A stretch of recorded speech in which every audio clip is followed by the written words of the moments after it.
Hello, everyone. My name is Elizabeth, the Education Coordinator for Marlene's Market and Deli. Thanks so much for tuning in with us here.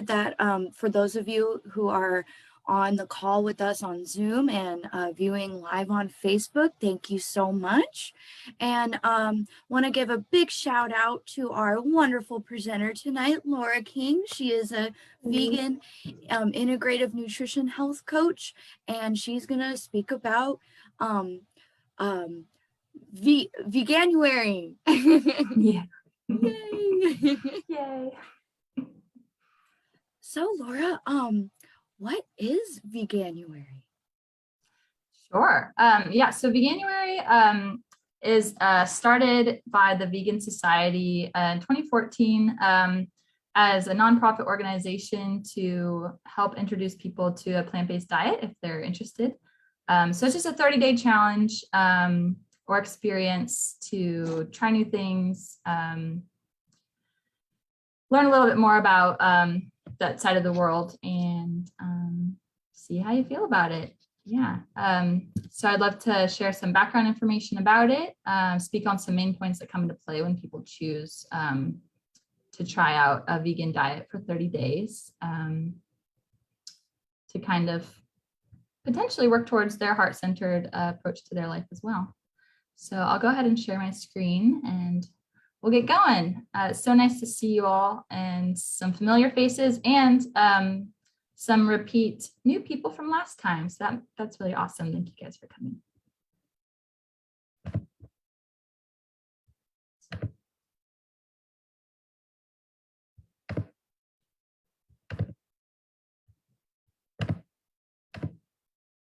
All right. Can we all see it? Awesome. Okay, cool. So my name is Laura King. Like Elizabeth said, I'm a vegan integrative nutrition health coach. My website, heartcenteredholistic.com. You can always email me at laura@heartcenteredholistic.com.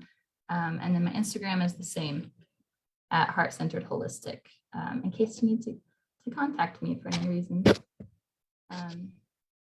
Today, we're going to talk all about Veganuary. What is it? Why would you want to try it out? Concerns that might come along with it, resources, because those are probably one of the most important things when doing a 30-day experience, and then how you might want to get involved for yourself. I do want to be clear that I'm not a doctor, dietitian, or medical professional. I'm a holistic health coach, so I'm trained to support my clients with their positive health transformation, getting to know themselves better through self-discovery, creativity, and heart-centered action. I'm just really excited to share information that fascinates me about these topics, and I really hope they interest you as well, help you bring a little bit more balance into your life. A lot of the information I'm sharing can definitely be argued on both sides. So I encourage you to hear all of it. Hear what I have to say, go do your own research, discover what interests you the most, and piece together what parts speak to you. On our way to discovering our truths, it's really, really important to,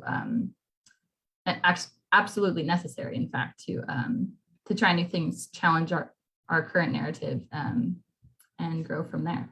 So, a little bit of the history, like I said, started as a nonprofit organization by the Vegan Society in the UK in 2014. The aim is to only eat plant foods and purchase only non-animal derived products for the month of January.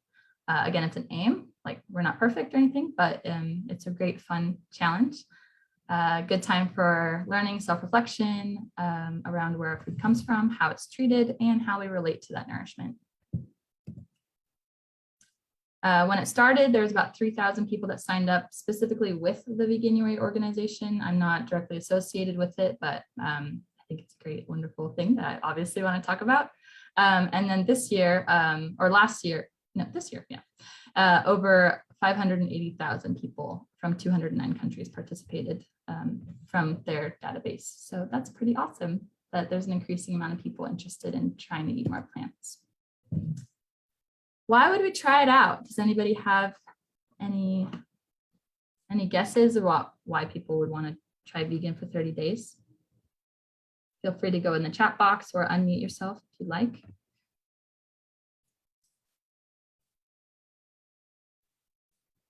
To be more sustainable conscious. Okay, yeah, like environmentally sustainable? Yes. Yeah, definitely. Yeah, environment is a big one for a lot of people because of the effect of factory farms and a lot more as well. Health. Jennifer Payne says health. That is true. Yep. Health is a big one. Kind of what Jennifer just said, health especially, but as a major reset to kind of get your Okay. body in a better health wise. Yeah, eating more vegetables. For sure. Yeah, definitely. Yeah, some people can go really far and do like more intense detoxes, but even just taking out animal products for a month can definitely make a big difference in resetting your body, especially if you have allergies you don't know about, like dairy. A lot of people are lactose intolerant, things like that. You never know until you try, right? That's what I was going to say. I was going to say inflammation as well. Okay. And also perhaps a personal health challenge to just be more intentional with what you consume and how you live. Yeah, definitely. I'm looking off to the side because I'm writing down your guys' answers because I love them. Yeah, personal intentional challenge. Yeah, take that time to choose what you do instead of just doing what you normally do every day just because you always did or everybody else does. And Sarah says just to try it out and see how you react. Yep, definitely. Because how do you know if you don't try it for yourself? Spiritual practice, definitely. That's actually what pushed me into it this last time. I was vegetarian most of my life, but ate everything for a few years, and my spiritual practice is what triggered the last 4 years of being vegan. So it's awesome. All right, well, thank you guys for participating. I'll get going. So the main ones that I have on here are health, environment, animal and human welfare and ethics, and then there's a bunch of other reasons too. So I'll list some of those. For health, so we'll start with health first. Here's kind of a little overview. Heart healthy fats versus non-heart healthy fats. Fiber, antioxidants, hormone balance, less toxin bioaccumulation, and just feeling good. So most plants contain mono and poly unsaturated fats, with the exception of coconut oils and palm oils, which a little bit, I put it in parentheses partway down the page, the coconut oil, because it is controversial about whether the medium chain triglycerides contribute to LDL and cholesterol increase or not. But the low density lipoprotein is kind of the lousy cholesterol. And then the HDL, the high density lipoprotein, is more of a healthy cholesterol. Again, cholesterol is not an essential nutrient. Our body creates enough of it on its own.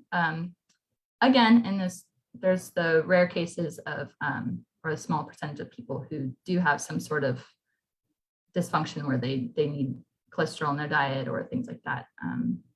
Chronic elevation, though, I think, as most of us know, leads to some pretty gross health conditions that we don't like heart disease, stroke, diabetes, and high blood pressure. Those things can really take us out sometimes. Cause a lot of heartache for everybody involved. So foods that contain more of the LDLs are meat, dairy, deep fried foods, processed foods, and takeout. So again, processed foods, those can be vegan too. It's not like vegan diet is exempt from these things. But most plant foods have the HDLs, whole grains, beans, legumes, high fiber fruit, flax, nuts, avocado, and olive oil. And a little photo over here is a little dish I made that happens to have beans, avocado. I do cook with olive oil and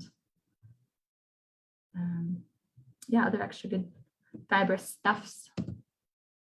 So fiber, I did touch a little bit more on this on my plant protein workshop. So I'm going a little lighter on it for this presentation. It's an indigestible plant carbohydrate. It's necessary for our good gut bacteria to help us absorb nutrients and rid our waste properly, which in turn helps lower our blood cholesterol, stabilize our blood sugar and our hunger. And again, stripped away in most processed foods. Antioxidants help reduce oxidation of our cells. So helps reduce aging, disease, and damage of those cells.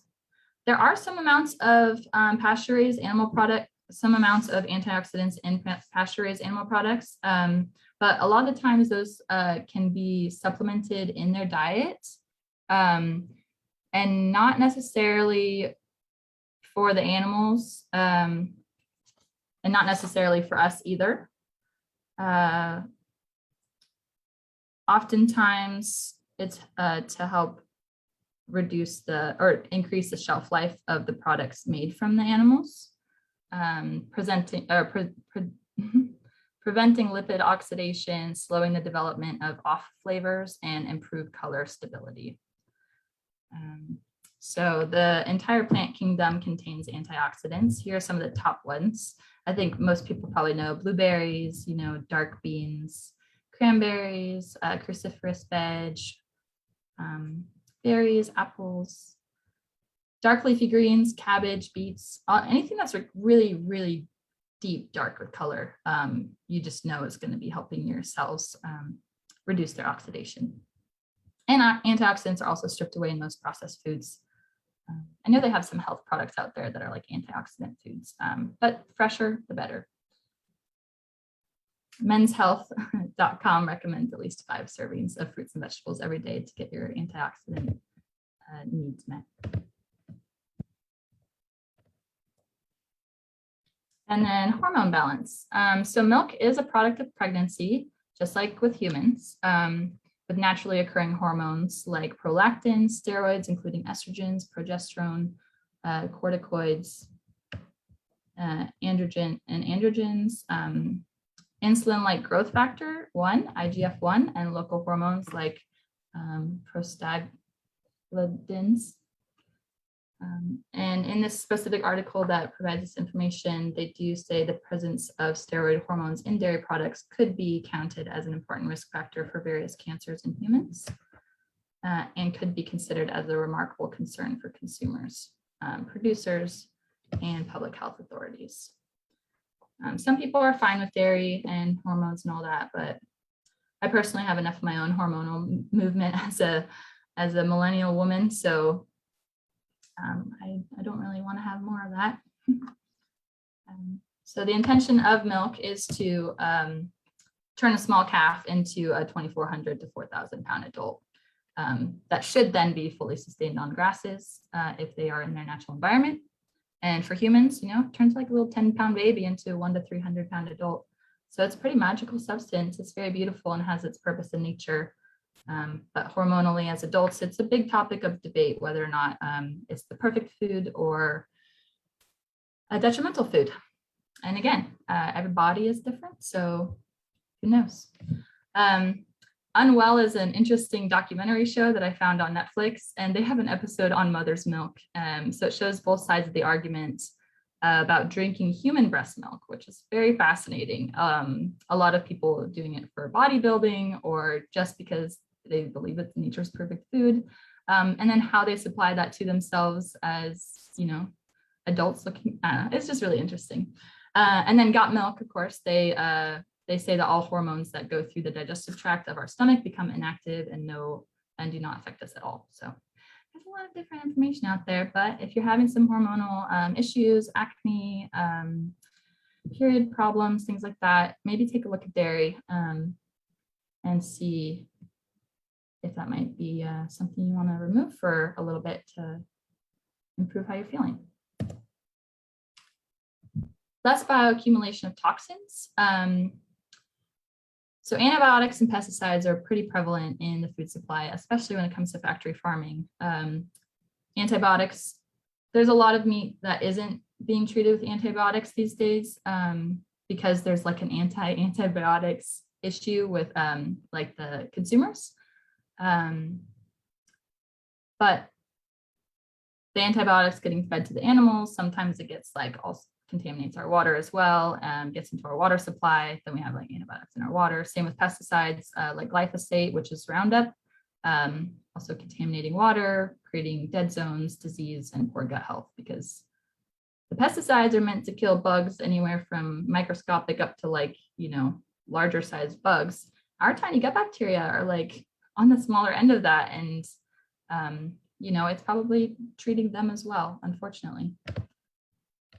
Potential effects of cortisol on the quality of our meat, the stress that some animals endure, most animals in factory farms. I have the citations at the end if anybody's interested in continuing to research on that, but the source of that detail mentions a little bit more about how stress at the end of their life does affect the quality of the meat as well.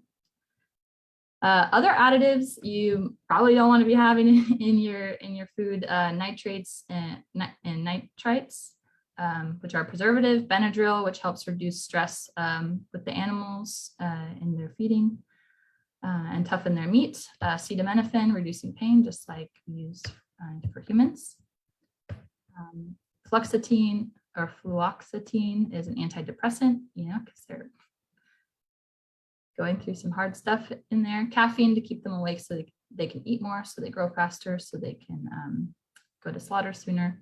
And arsenic, which is to help fight parasites and make meat pinker, which is a lot of chicken farmers will use these days instead of antibiotics because they're going for the no antibiotics chicken, but they still need help with parasites and bacteria because it's their living conditions are not great.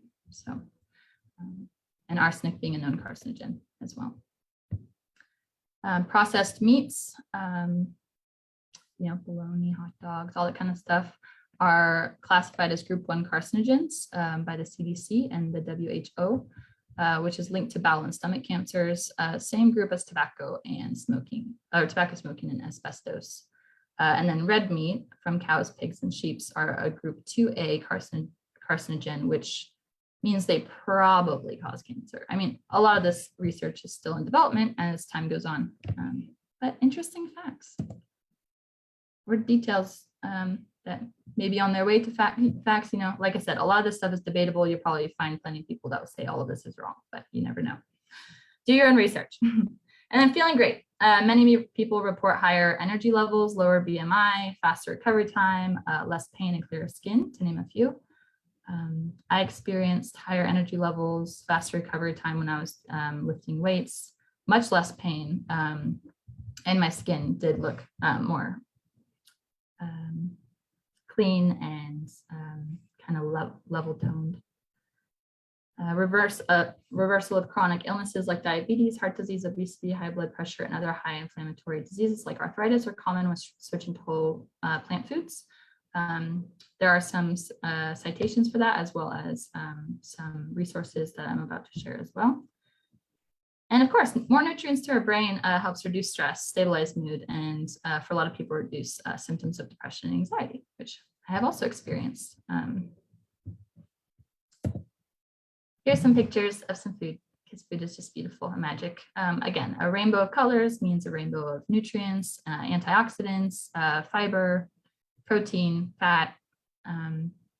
So keeping it varietal and finding some of your favorites is a really great way to go.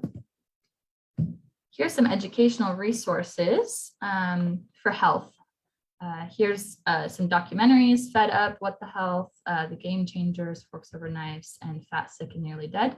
They're all really cool stories. They're all a little bit different, but mainly address our food system and our nutrition system and how we can change our lives if we really want to, if we're fed up. Some of my favorite YouTube channels are the Physicians Committee, Mike the Vegan, Avant-Garde Vegan. He does a lot of recipes. Cheap Lazy Vegan, also a lot of recipes. Rachel Amma and Sweet Potato Soul. Local restaurants. There's also, we have a local vegan gym called the Organically Grown Muscle Gym. So if you're looking for a vegan community, you could definitely find it. And of course, farmers markets. Websites, Veganuary.org, actually I think it's .com, is a great resource, especially if for the 30 days or for recipes and other information you might feel like you need to know. PCRM is the Physician Committee YouTube channel's like official website with Dr. Neil Bernard. And then veganhealth.org, there's just a lot of resources. If you need to find them, you'll find them. Next is environmental. So reduce land use, water use, greenhouse gas emissions, water contamination, overfishing, and antibiotics and pesticides.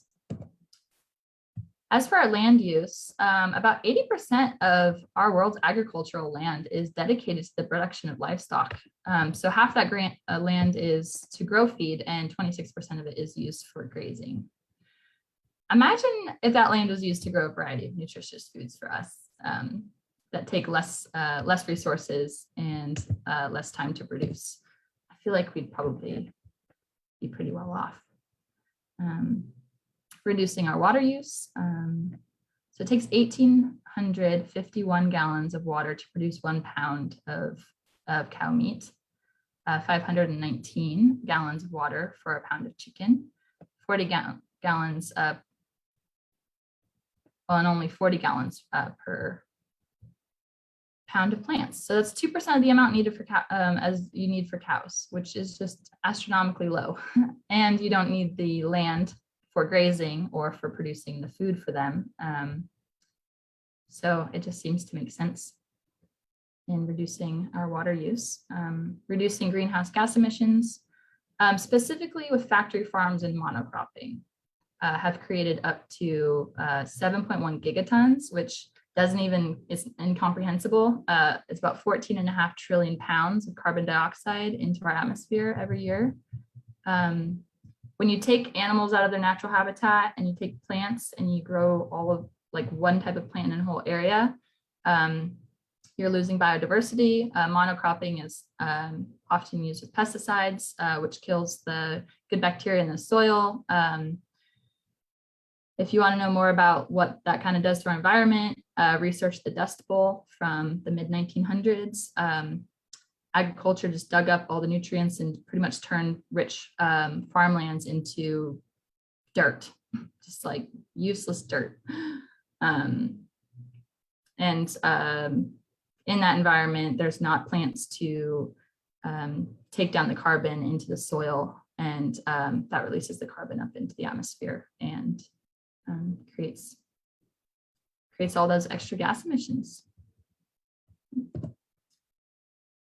So the feed production, fermentation of digestion with the cows, the animals' waste in the factory farms, and then also taking that land and splitting it up and using more land to create the same products is detrimental to the environment. And cows specifically are responsible for 2/3 of all of those numbers. Here's a chart that reflects the first point from that last slide. So if 29% of our surface is land, 71% of that is habitable for people and animals. 50% of that habitable land is agriculture. 77% of that agriculture land is for livestock, meat, and dairy. But only 18% of our calorie supply comes from that 77% of land used for livestock, meat, and dairy. And then our global protein supply, 37% of our global protein supply comes from animals. But again, that's still like using twice as much land if, it's not so relative. So 2/3 of all farms in the world are, or all farm animals in the world are in factory farms, but 99% of all the farm animals in the US are in factory farms. So in America, especially, it's even more lopsided as far as animals in their natural environment versus animals in factory farms. So water contamination. E. coli, salmonella, and other illness-causing bacteria and pathogens get into our drinking water, irrigation water, and contaminating our animal products when they're washed during slaughter, and then and produce as well. So that's contaminated water from factory farms is the main cause for the E. coli, salmonella, and other outbreaks that happen in America with the produce or with animal products. And it's very, very dangerous. Reduce overfishing. Oceans are on their way to being empty of fish as soon as 2048. There's a documentary out called Seaspiracy, again, controversial, but it's pretty crazy how much sea life is being destroyed for a buck. And yeah, and not just the fish that were intended to be eaten, but anything that's caught in the way. Sharks, sea stars, mussels, turtles, all the special creatures that you want to save with, not eating straws. We just need to not contribute to commercial fishing. Reduced antibiotics and pesticides. Again, they're mutating, killing bacteria and other microorganisms that are essential for us to survive, for our bodies and our food and our environment. One more note I want to make on the bioaccumulation. I mentioned in the plant protein workshop that, like a cow eats 50 to 100 pounds of crop each day to sustain itself, and then they're alive for 1 to 5 years. So all the pesticides that are sprayed on the monocrops that are fed to the cows, all those pounds and pounds of crops that are treated are going into the cow, and the cow is just kind of like accumulating them. And a lot of times those end up in their meat, and then we eat them, and then the cycle just continues. Energy is not created nor destroyed, just transferred, right? No, it's not energy, but same kind of thing. It stays in the system.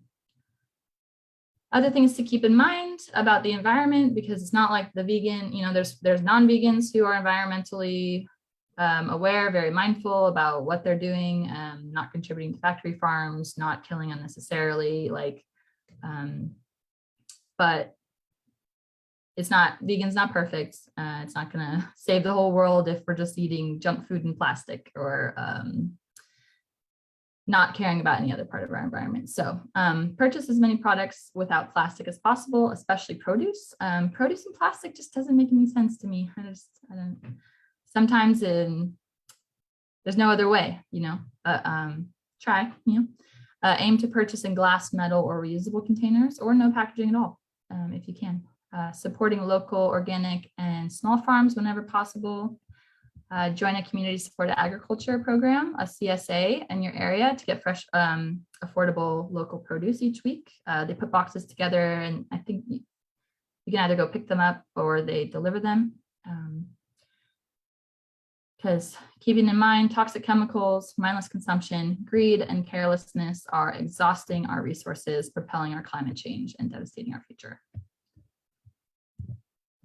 Here are some awesome environmental resources. Seaspiracy, again, is that documentary that I had mentioned. Before the Flood is a newer one, I think this year, produced by Leonardo DiCaprio. Earthlings, produced by Joaquin Phoenix.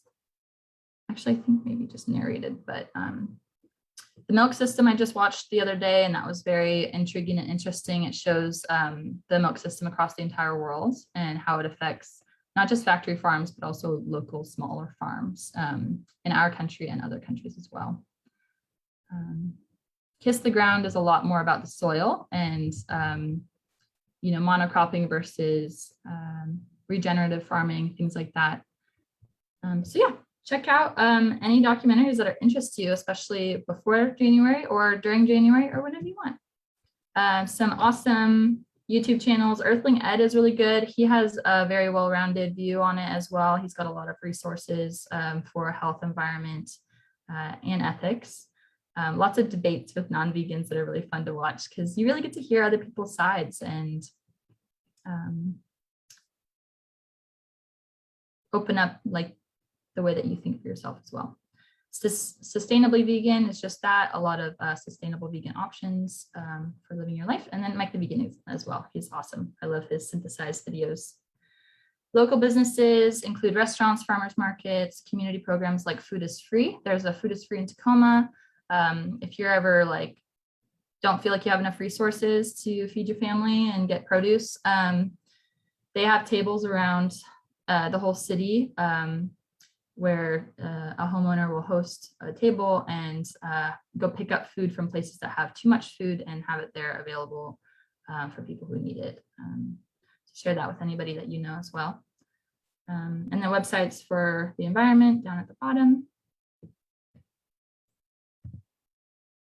So animal and human welfare and ethics. And I put them together because, you know, a lot of people are like, vegans only care about animals, they don't care about humans. Some that's true for some people, but I think a lot of the times when you care about the animals and the species who are weaker and more innocent than humans, it kind of automatically transfers over to humans, kind of encapsulates everybody.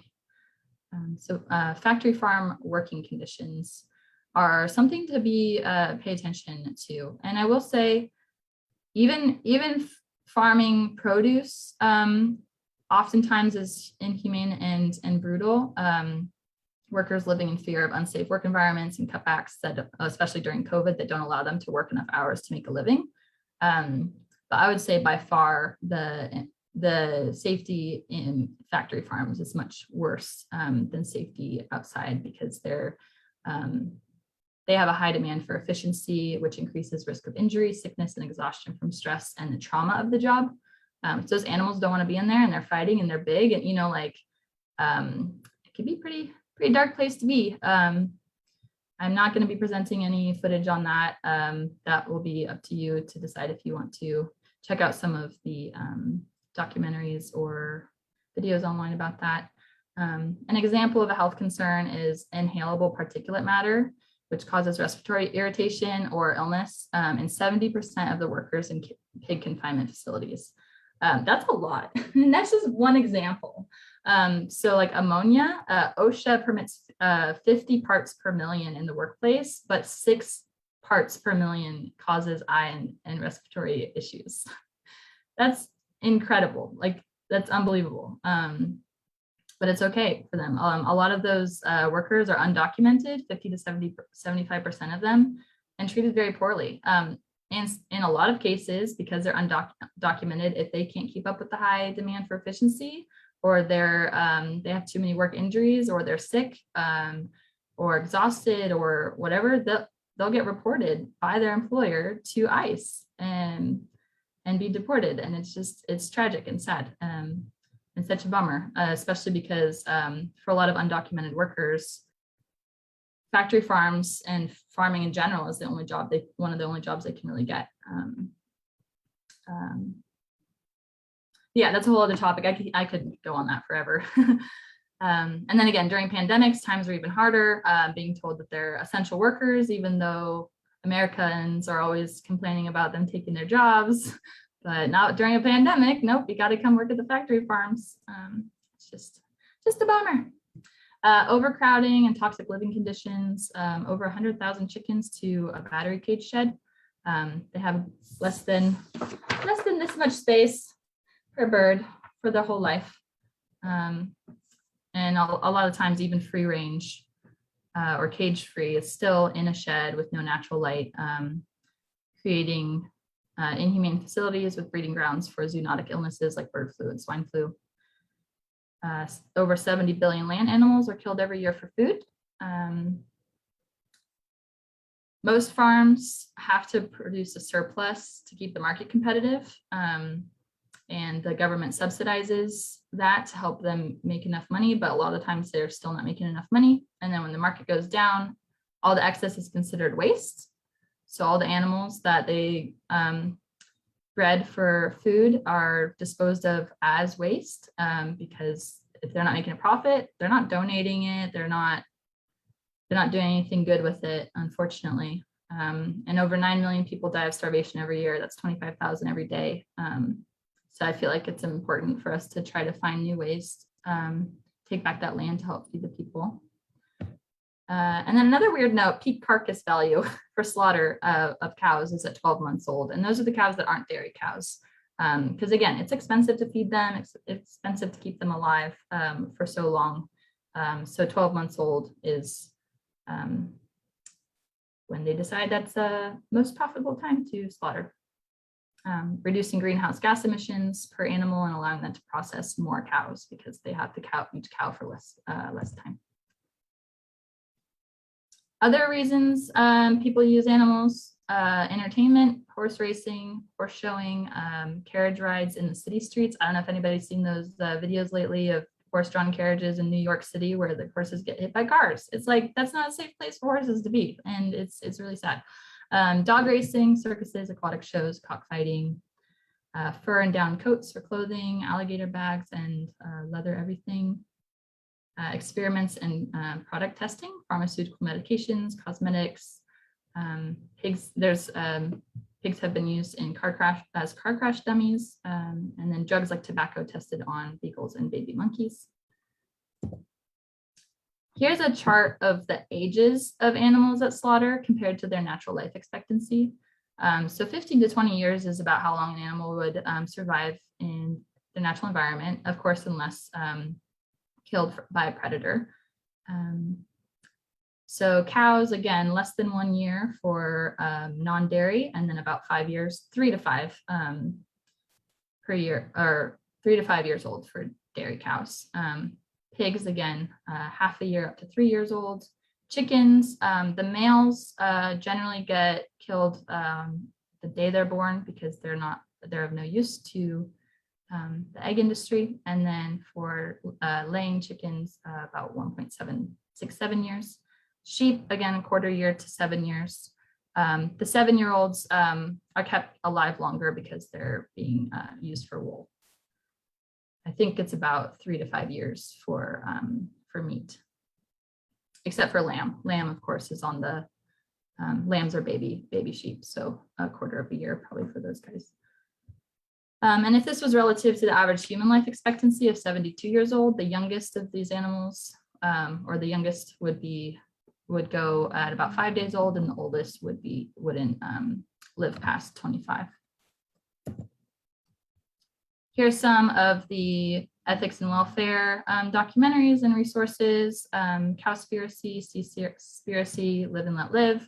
Okja is more of a movie with a storyline set in, I think, China. And then Dominion as well, talking about our dominion over animals. Earthling Ed and Mike the Vegan, again, they have a lot of great resources on those topics.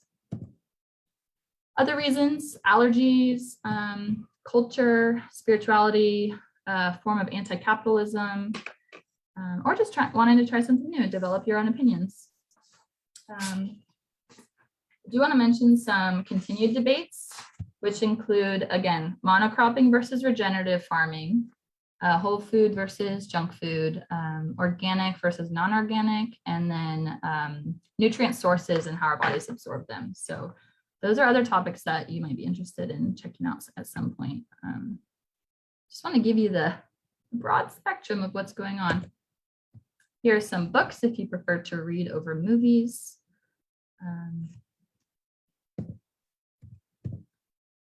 And then some main concerns that come up, which is really important to address because we don't want to be concerned when we're trying to survive.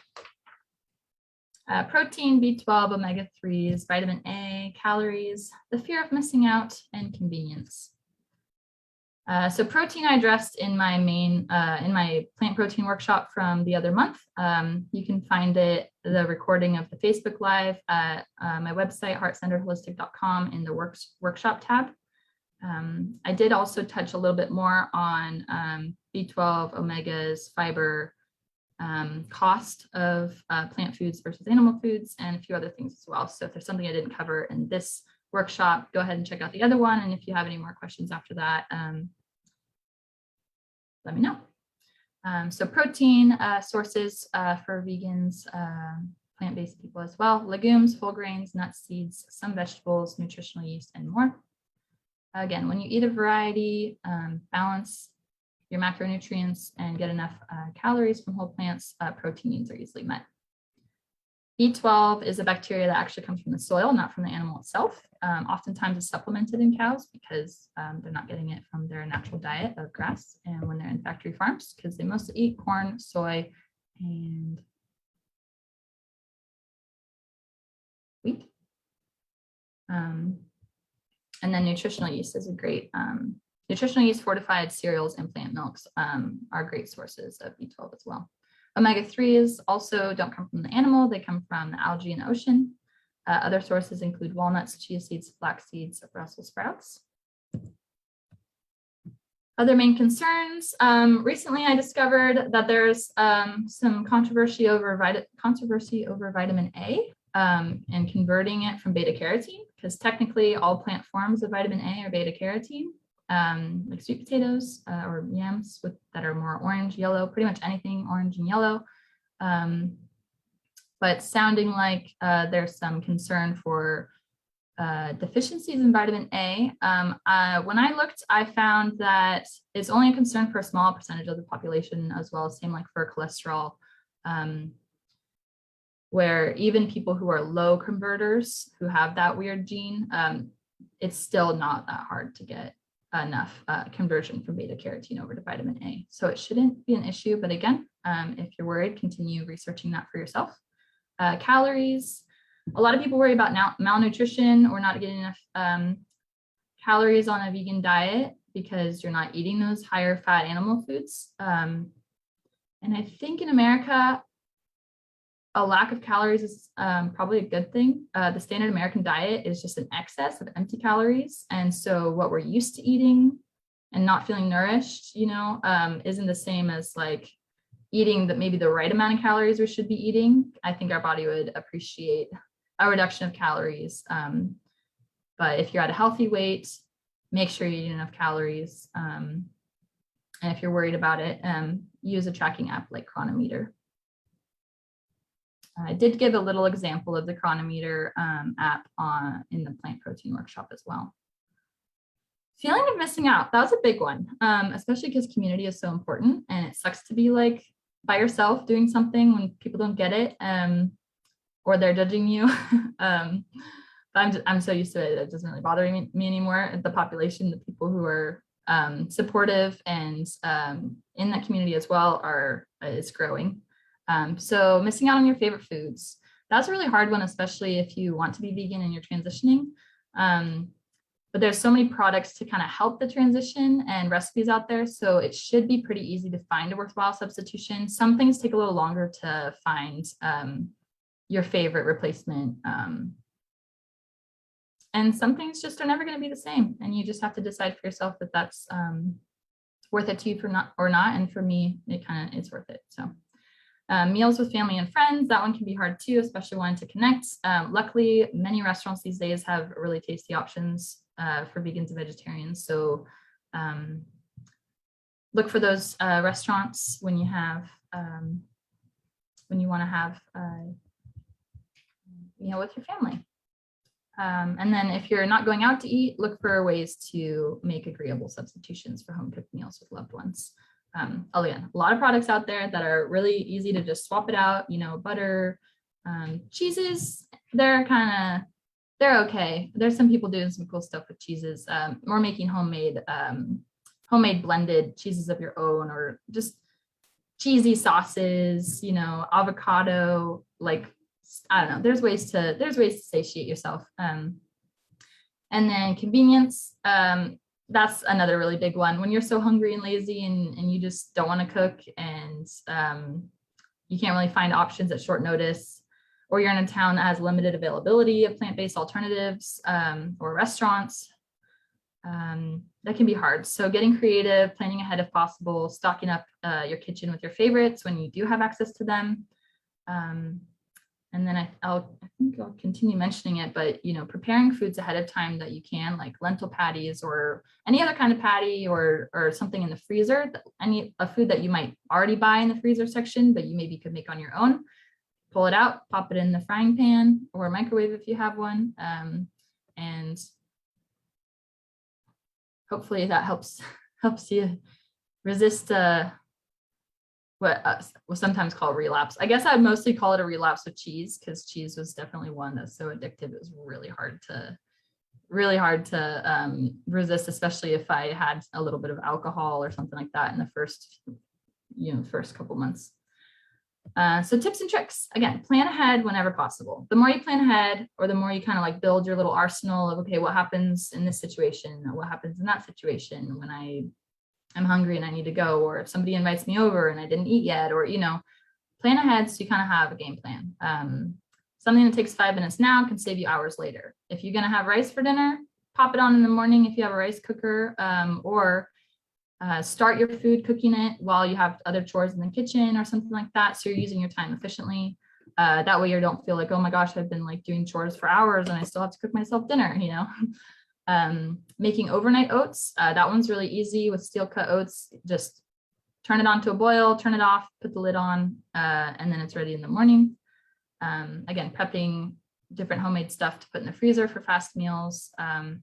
When you cook one meal, making enough to have leftovers for the next couple of days is a lifesaver. So instead of cooking every day, maybe you cook every other day or every few days. If you have a day where you can just kind of cook. Buy dry goods and rice and beans in bulk to save money and always have food available at your house. And then canned staples are really important as well. Legumes, pasta sauces, soup, chili, that kind of thing. Because when you're hungry and you want to align with your values, and your values say you don't want to go to McDonald's, then you gotta be there for yourself. Finding new favorites is really important. So either new products or new recipes that have similar macronutrient and flavor profiles. So if you are missing a fatty protein dish, making a dish that is again, maybe not as fatty, but something that's still satiating to you, that tastes good, getting the macronutrients in so that you're satisfied and nourished. Most of the times that people will have weak moments and kind of fold and go get non-vegan food when they're trying to go vegan, is because they didn't plan ahead and they weren't satisfied and they're hungry. So if you're really hungry, your brain can just go like crazy with cravings, Trying new spice blends to keep cooking fun and delicious. And then discovering your favorite inspirations. There's a lot of people on YouTube and Instagram that are really fun to cook with, putting it on and maybe put some music on and just have fun cooking and hanging out with yourself or whoever you live with or cook with. And connecting with friends and family, which I guess I pretty much just said. Having people to cook with, or people that you can check in and be like, oh, what did you cook? Oh, what did you cook? Oh, awesome. I should try that next time. Or let's cook together. I have some friends, we want to do it more often, but I have some friends who get together and cook our freezer lentil patties and things like that, and then take them home. And then we're both feeling socially nourished and nutritionally nourished. So it's really great. And if you can't hang out with your friends via phone or video call when you're preparing meals, can be a really fun thing to do as well.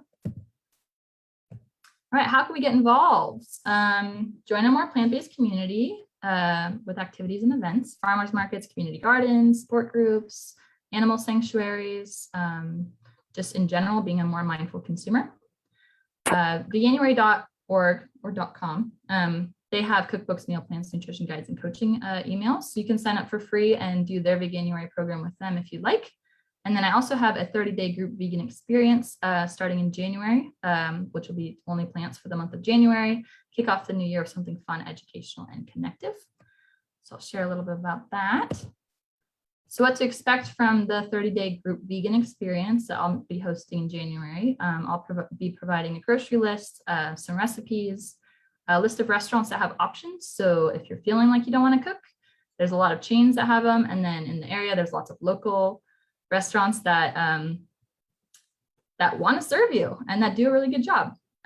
Educational resources like the documentaries, things like that, my website and blog, and then weekly focal points for self-reflection. So it won't just be eating vegan for a month, but it'll be getting to know yourself a little bit better, connecting with the group together, and hopefully coming out learning a lot more about yourself. Even if you don't come out vegan, even if you don't come out plant-based, knowing what place they have in your life and how we want to relate. It's just really fun to do that together. So it'll be 4 weekly Zoom calls. We'll have a community group, likely on Facebook. Email support throughout the week if you need help and support from me, and then making new friends. Investment, group size, group schedule. I have 5 spots for the group program starting in January. It's 222 total. The first 2 people that will register will get kind of one of those 4 sessions off. There will be payment options available. We'll meet Wednesdays at 6 p.m. We won't start on January 1st, but the general support will start January 1st. So everything will be live and ready to go. But we're not doing it on a holiday. You enjoy your holiday weekend, and then we'll start on Wednesday the 5th. We'll meet every week for 4 weeks. And then how to prepare if you are interested in doing a group program in January. Start crowding out now. It's going to be a fun holiday season. Eat your favorite stuff, but start adding more whole fruits and vegetables, legumes, nuts, to your meals each day.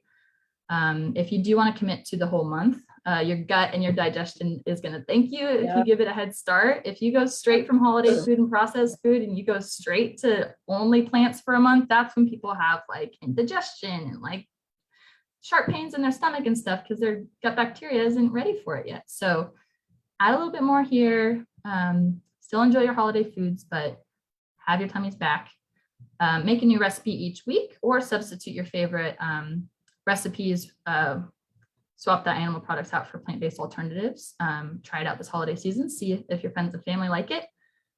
Reflect on your main goals and intentions for yourself. Why would doing a 30-day vegan be important to you? And what would you like to gain from that experience if you did? And then staying tuned for group preparation materials. So I'm going to make sure that I have everything available for you by the 15th. So you have a couple weeks to prepare, shop, meal plan, so that you're like ready to go on the 1st. Are there any comments, questions, or concerns?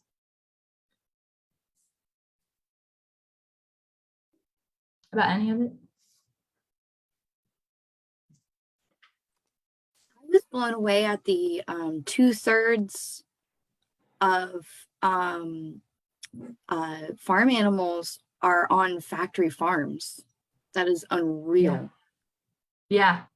And that's in the world. And in America, it's 99%. Like 1% of animals live on like pastures in America, or like not even pasture. Yeah, farms. Yeah, I guess. It's so crazy. It blows my mind as well. It used to be like our planet used to be 100% all like natural animals. Something in the oh yeah. Oh, I see. Elizabeth, she put a little thing in the box. Liquid smoke by Stubbs works great for making tempeh bacon. That is true. That is true. Liquid smoke is an amazing way to add that smoky, savory flavor to meat alternatives. Tempeh specifically. Yes. When you have a temptation for bacon, you can have some tempeh bacon. That is, for a second, I thought you meant that was a product that I was like, that's a genius product, but no, yeah, it is tempeh is tempting. I made some pretty good tempeh last week, but I forgot to write it down. So I got to do that again before I develop the rest of the recipes for the group. But I'm really excited to share that because it is like tamari and garlic and ginger, like roasted, marinated tempeh. Oh, so good. Anybody else have any? Oh, sorry. I was like, I don't want to interrupt. I like that somebody brought up the spiritual part of it. I've seen either I read it somewhere or saw it in a documentary, but they mentioned the fact that everything is energy. And so if you're consuming like obviously animals that have gone through hell and back, they're that sad energy when they pass or when they're slaughtered. And so then you're consuming that. So then that energy is just transferring to you. And so then it just kind of brings your energy, your spiritual just goes to crap. But Yeah. like that, the environmental, a good example is where I live. We have a huge lake that's pretty much destroyed because of agriculture. It's toxic, and if people like, you can swim in it at some points, but during like when the carp spawn, then it becomes toxic, and it wasn't like this like 15 years ago. So agriculture is ruined, or like it's pretty sad. Yeah, and you're in a rural area. Oh yeah. Yeah, Yeah. that's not in the, she's not in the city. She's out in, you know, a rural area. So Yeah. it's a bummer. It's very sad. And yes, I completely agree with the energy transfer. That's part of the reason. Like I when I discovered I wanted to be vegan because I didn't want to contribute, I mean, as far as possible to killing animals. That's part of the spiritual journey.